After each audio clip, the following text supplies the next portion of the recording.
ഒരു മാസം മുമ്പാണ് രാജ്യം T20 ലോകകപ്പിൻ്റെ ആരവങ്ങളിലായിരുന്നു. രോഹിത് ശർമ്മ T20യിൽ ദേശീയ കുപ്പായം അടിച്ചു വെച്ചിട്ട് 2 വർഷക്കാലമായി. USA-ക്കെതിരായ ആദ്യ മത്സരത്തിൽ ടോസിനായി ഒരുങ്ങവേ ഇന്ത്യൻ നായകൻ സൂര്യകുമാർ യാദവ് രോഹിത്തിനെ പുറകിൽ കാണുന്നു.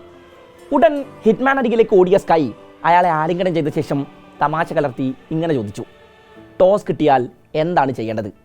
ബാറ്റിംഗ് തിരഞ്ഞെടുക്കണോ അതോ ഫീൽഡിങ്ങോ? ഉടൻ ചിരിച്ചുകൊണ്ട് രോഹിത്തിൻ്റെ മറുപടി എത്തി, ഫീൽഡിംഗ്. ഒപ്പം തൻ്റെ സ്വതസിദ്ധമായ ശൈലിയിൽ പാകലേക്ക എന്നൊരു കമൻറ്റും. അന്ന് 11ൽ ഇടമില്ലാത്ത സഞ്ജു ഗ്രൗണ്ടിൽ നിൽപ്പുണ്ടായിരുന്നു. രോഹിത് മലയാളി താരത്തെ ചേർത്ത് പിടിച്ചു. നിരാശപ്പെടാൻ ഒന്നുമില്ല, അവസരങ്ങൾക്കായി കാത്തിരിക്കൂ. ഇതൊരു ലോങ് ടൂർണമെൻ്റാണ്. സഞ്ജുവിനെ ആശ്വസിപ്പിച്ച് രോഹിത് അന്ന് പറഞ്ഞു വെച്ചത് ഇങ്ങനെയാണ്. ഒടുവിൽ ആ ടൂർണമെൻറ്റ് അവസാനിക്കുമ്പോൾ സഞ്ജു ആയിരുന്നു പ്ലെയർ ഓഫ് ദ ടൂർണമെൻറ്റ്. എന്നോ കളി നിർത്തിപ്പോയൊരു വെറ്ററൻ താരത്തെ പോലെ ഇന്ത്യൻ ക്രിക്കറ്റിലെ പുതുതലമുറയെ പ്രചോദിപ്പിച്ച് അയാൾ പലപ്പോഴും ഈ ഗ്രൗണ്ടുകളിൽ ഉണ്ടായിരുന്നു. ഒരു മാസത്തിനിപ്പുറം അയാളിതാ തൻ്റെ 38ാം വയസ്സിൽ ഇതേ പുതുതലമുറക്കൊപ്പം മൈതാനത്തിറങ്ങുന്നു. കഴിഞ്ഞ ലോകകപ്പിൽ മൈറ്റി ഓസീസിന് മടക്ക ടിക്കറ്റ് അടിച്ച് കയ്യിൽ കൊടുത്ത ബ്ലസ്സിംഗ് മുസർബാനി, T20യിലെ ലോക 2ാം number bowler, the mystery spinner Varun Chakravarthy, അങ്ങനെ കൊൽക്കത്ത അയാൾക്ക് മുന്നിലേക്ക് അയച്ച വെപ്പൺസിനെയൊക്കെ എഫേർട്ട്ലെസ്സായി അയാൾ അടിച്ച് ഗാലറിയിലിടുന്നു. Lazy elegance. ക്രിക്കറ്റിൻ്റെ അലസ സൗന്ദര്യം എന്താണെന്ന് അറിയണമെങ്കിൽ രോഹിത്തിൻ്റെ ബാറ്റിംഗ് ഇമയടക്കാതെ കണ്ടു നിൽക്കണമെന്നാണ്. എഫേർട്ട്ലെസ് ബാറ്റിങ്ങിൻ്റെ മനോഹാരിത അറിയണമെങ്കിൽ ടച്ചിലുള്ള രോഹിത്തിൻ്റെ കളികൾ പലതും റിപ്പീറ്റ് അടിച്ച് കാണണം. അയാളുടെ ബാറ്റിൽ നിന്ന് പിറക്കുന്ന പുൾ ഷോട്ടുകൾ ഗാലറിയിലെ ആൾക്കൂട്ടത്തിനിടയിൽ ലാൻഡ് ചെയ്യുമ്പോൾ അവിടെ ഉയരുന്ന ആരവങ്ങളിലേക്ക് കാതുകൂർപ്പിക്കണം. 2027 ആഫ്രിക്കൻ മണ്ണിൽ വെച്ച് ഏകദിന ലോകകപ്പ് അരങ്ങേറുമ്പോൾ രോഹിത് ശർമ്മ ഇന്ത്യയുടെ നീലക്കുപ്പായവും അണിഞ്ഞ് ആ 22 വാര പിച്ചിലേക്ക് നടന്നെടുക്കുന്നത് മനസ്സിൽ കണ്ടു തുടങ്ങിയിട്ടുണ്ടാകും ആരാധകർ.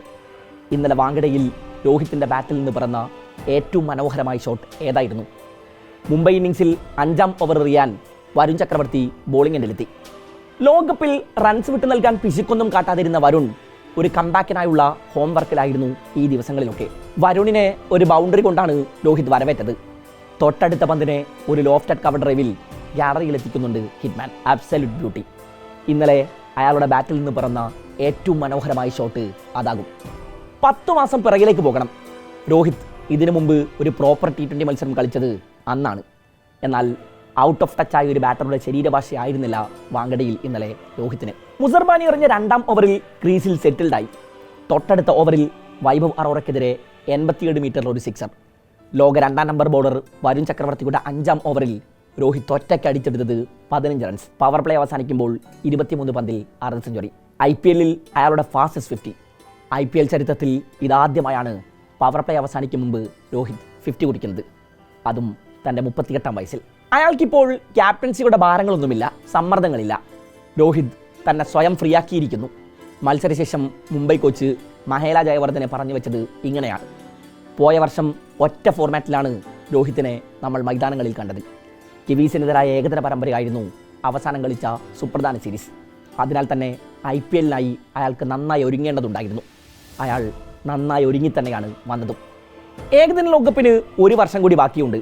രോഹിത് തന്നെ എടുത്ത് പുറത്തിടാൻ തക്കം പാർത്തിരിക്കുന്നവർക്ക് ഓസ്ട്രേലിയൻ മണ്ണിൽ വെച്ച് വലിയൊരു സിഗ്നൽ കൊടുത്തതാണ്. ഇക്കാലയളവിൽ ഫിറ്റ്നസിൽ ഏറെ ശ്രദ്ധ പുലർത്തിയ താരം 15 കിലോയോളം കുറച്ചു. ബ്രോങ്കോ ടെസ്റ്റ് പാസ്സായി. മൈതാനത്ത് തനിക്കിനിയും ഒരു ബാല്യം കൂടി ബാക്കിയുണ്ടെന്ന് പലകുറി വിളിച്ചു പറഞ്ഞു.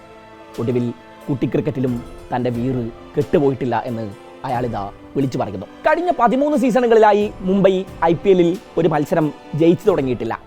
കൃത്യമായി പറഞ്ഞാൽ 5107 ദിവസങ്ങൾക്ക് മുമ്പാണ് മുംബൈ IPL-ൽ തങ്ങളുടെ ആദ്യ മത്സരം ജയിച്ചത്.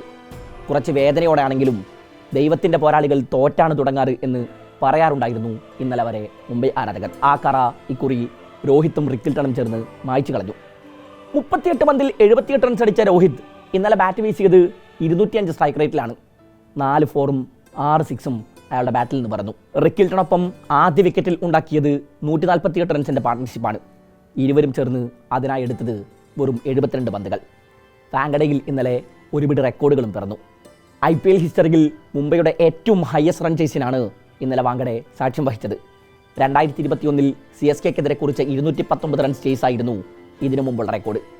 IPL-ൽ KKR-നെതിരെ 1161 റൺസാണ് രോഹിത്തിൻ്റെ സമ്പാദ്യം.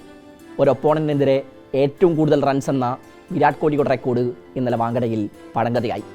പഞ്ചാബിനെതിരെ വിരാട് കോഹ്ലി സ്കോർ ചെയ്തത് 1159 റൺസാണ്. രോഹിത്തും റിക്കിൾട്ടണും ആദ്യ വിക്കറ്റിലുണ്ടാക്കിയ 147 റൺസ് പാർട്ട്ണർഷിപ്പ് മുംബൈയുടെ സെക്കൻഡ് ഹയസ്റ്റ് ഓപ്പണിംഗ് കൂട്ടുകെട്ടാണ്. വിരാട് കോഹ്ലി, അജിൻക്യ രഹാനെ, രോഹിത് ശർമ്മ 35 വയസ്സിന് ശേഷവും തങ്ങളുടെ പ്രൈം ടൈമിലേതിന് സമാനമായി അവരെ മൈതാനങ്ങളിൽ വാഴുന്നു. ഉള്ളിൽ ഒരു കെടാക്കനലിനെ ഒളിപ്പിച്ച് കാത്തിരിക്കുകയായിരുന്നു ഇക്കണ്ട കാലം അത്രയും.